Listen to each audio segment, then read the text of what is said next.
Alors, pour créer base de données une base de données Microsoft Access, il suffit d'abord de lancer l'outil Microsoft Access de la suite Microsoft.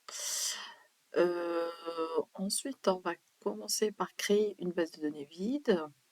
On va l'appeler, on peut chercher l'emplacement de la base de données.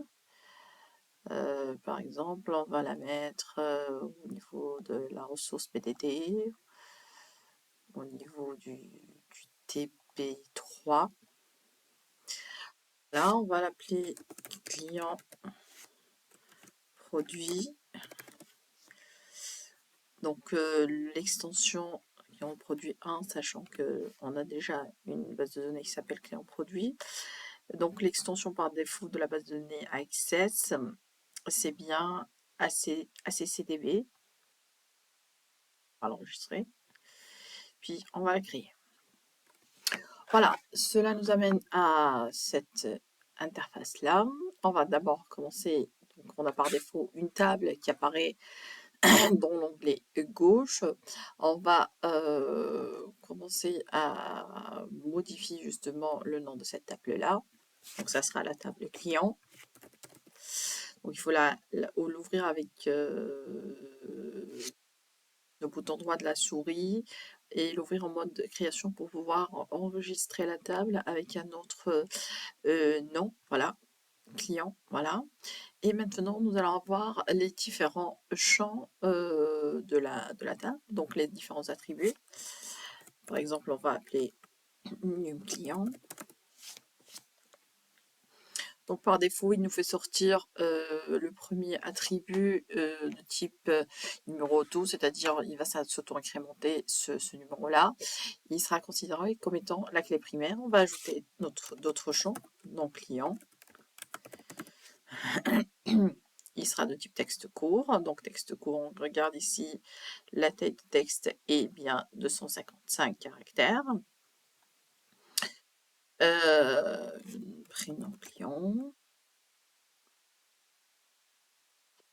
Texte court et adresse. Eh bien, donc là, on a terminé la création de la table client. On vient ici. Ok, c'est tout bon. On peut, pour créer une autre table, il suffit de cliquer sur l'onglet créer, table, la même chose, on renomme la deuxième table, mode création. Donc on va l'appeler produit. Voilà. Et on aura la table produit, la même chose. On va ici par défaut, on a, comme je vous ai dit, un numéro auto, donc c'est la clé primaire.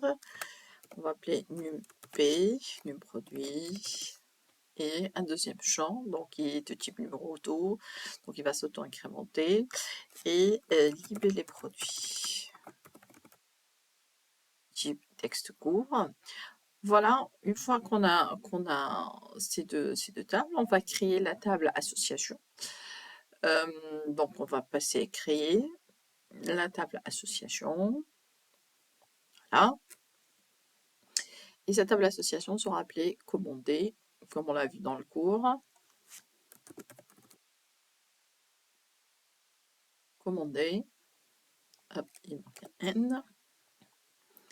Voilà. Alors ici, par contre, la clé primaire de la table association commandée sera à la fois la clé primaire de la table client et la clé primaire de la table produit. Donc, on va l'appeler ici, comme on l'a fait dans la table client. C'était num client. Hop, et ce ne sera pas un numéro auto puisque ces valeurs vont dépendre des valeurs qui vont être prises dans la table client. Donc, il sera de type numérique. En gros, ça sera un entier lent. Voilà. Et la deuxième, ça sera num produit. Ok, et ça sera la même chose de type numérique.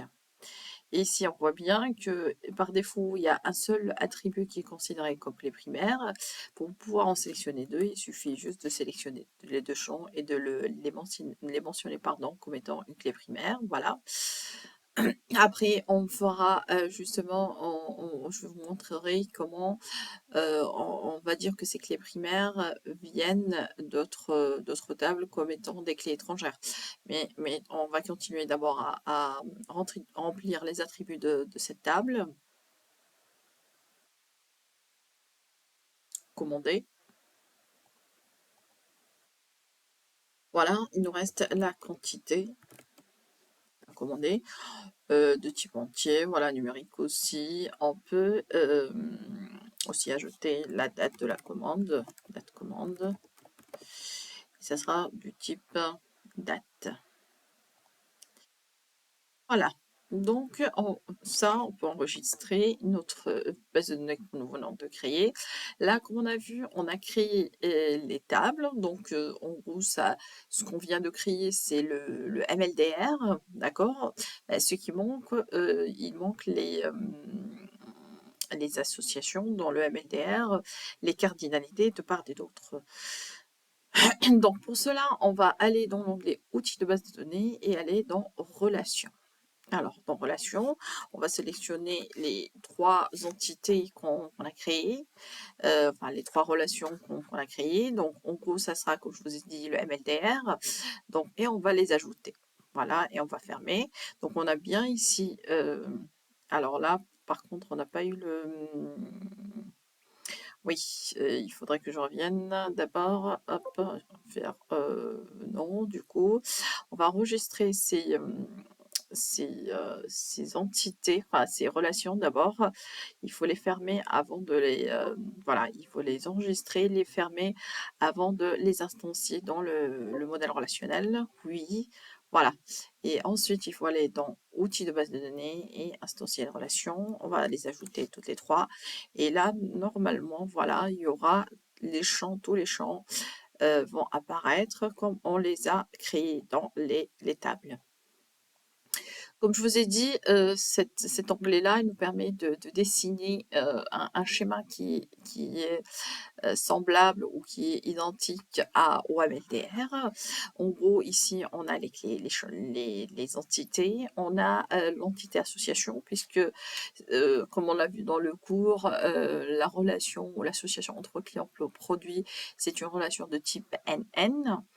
Et donc, dans ce cas-là, il faut faire apparaître la clé primaire de la table client et la clé primaire de la table produit comme étant clé primaire de l'association et aussi clé étrangère. D'accord? Donc, ce qu'on a fait, c'est qu'on a fait apparaître ces deux attributs comme étant clé primaire. Maintenant, il faut dire que le numéro client de la table commandée n'est autre que le numéro client de la table client. Donc, pour cela, il faut faire un drag and drop de la table client vers la table commandée. Et voilà, il faut dire que ces deux attributs il y a une correspondance entre ces deux attributs, et donc pour cela, on va dire, on va appliquer l'intégrité référentielle. Donc l'intégrité référentielle veut dire que, voilà, si par exemple on veut enlever un tuple de la table client, il faut d'abord enlever toutes ces occurrences de la table commandée. Donc, et là, on va créer. Et là, vous voyez très bien, il y a le lien de cardinalité qui apparaît, c'est-à-dire, en gros, un client peut commander une affinité, c'est-à-dire n commandes, et une commande elle ne concerne qu'un seul et un seul client. D'accord?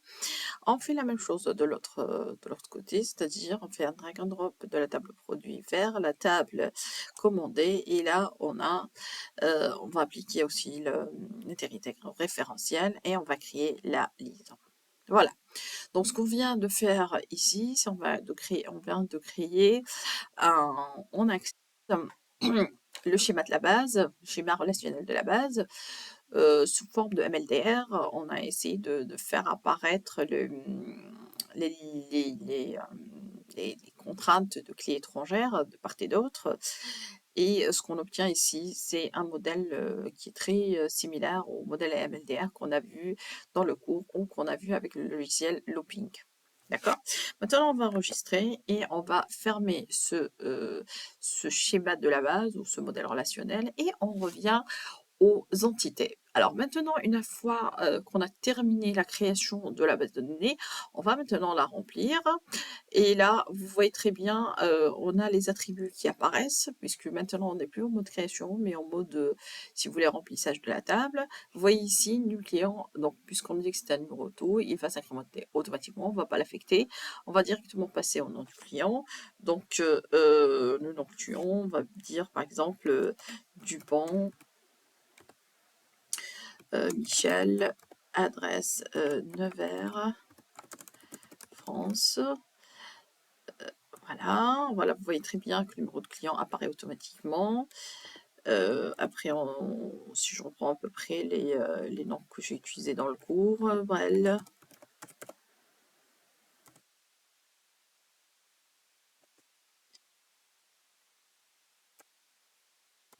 voilà, deuxième client, troisième client, c'était,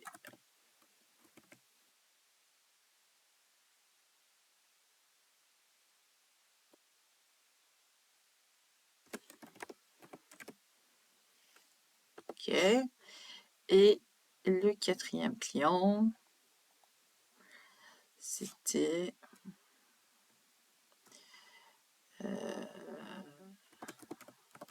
on prend notre nom, hein, c'est pas...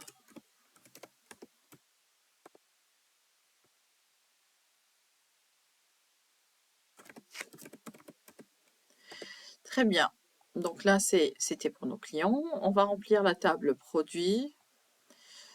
Libellé produit, ça peut être et deuxième produit.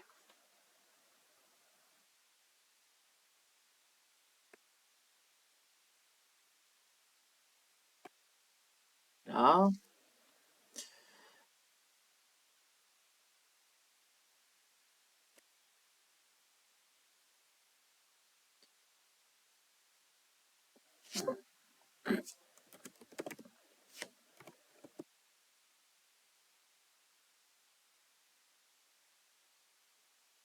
Voilà, on va chipoter sur les produits.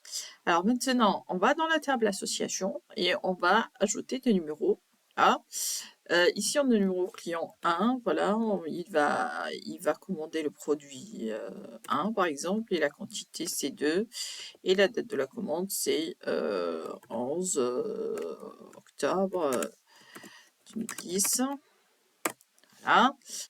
Le client 1 de jour commande le produit 4 en quantité 1 et ça sera le 4 novembre 2020. Le client 2 commande le produit 3 en quantité 1 le 7 mars 2022 à et le client 3 qui commande le produit 2 du coup en quantité, ça peut être en quantité 1 et ça sera le 16 avril 2019 par exemple. D'accord? Alors maintenant, on a vu que on a ça, c'est le numéro de client, numéro de produit, la quantité et la date. Donc maintenant, on va enregistrer. Et puis maintenant, si par exemple, on veut enlever le client numéro 1, par exemple, je veux bien là le supprimer. Hop, je fais comme ça et je fais supprimer l'enregistrement. Et bien, ici me dit, il m'affiche un message pour me dire impossible de supprimer ou modifier l'enregistrement car la table commandée comprend des enregistrements annexes. Ça veut dire quoi ça? Ça veut dire que dans la table commandée, on a des enregistrements qui sont liés au client numéro 1 et dans ce cas-là, qu'est-ce qu'il faudrait faire en premier? Il faudrait aller dans la table commandée, enlever ou supprimer tous les enregistrements du client numéro 1. Voilà, supprimer l'enregistrement. Oui, OK, on ne peut pas annuler, donc on confirme. Là aussi, on fait la même chose, on supprime l'enregistrement, on confirme. Et après, on va dans la table client et on supprime l'enregistrement numéro 1. Et là, normalement, l'enregistrement devra pouvoir être supprimé. Oui, OK. Alors, vous voyez très bien que là, on a bien pris notre modèle relationnel, nos trois entités, notre schéma de la base avec les relations. On a rempli les tables avec des valeurs. On a essayé justement de créer les associations dans la table commandée et puis en essayant d'enlever un enregistrement de la table client, on a pu vérifier l'intégrité référentielle, c'est-à-dire qu'on ne peut pas enlever un enregistrement ou un client tant que les tuples qui lui sont associés dans la table commandée ne sont pas supprimés. Voilà, terminé avec cette petite présentation pour vous illustrer l'usage de l'outil Access.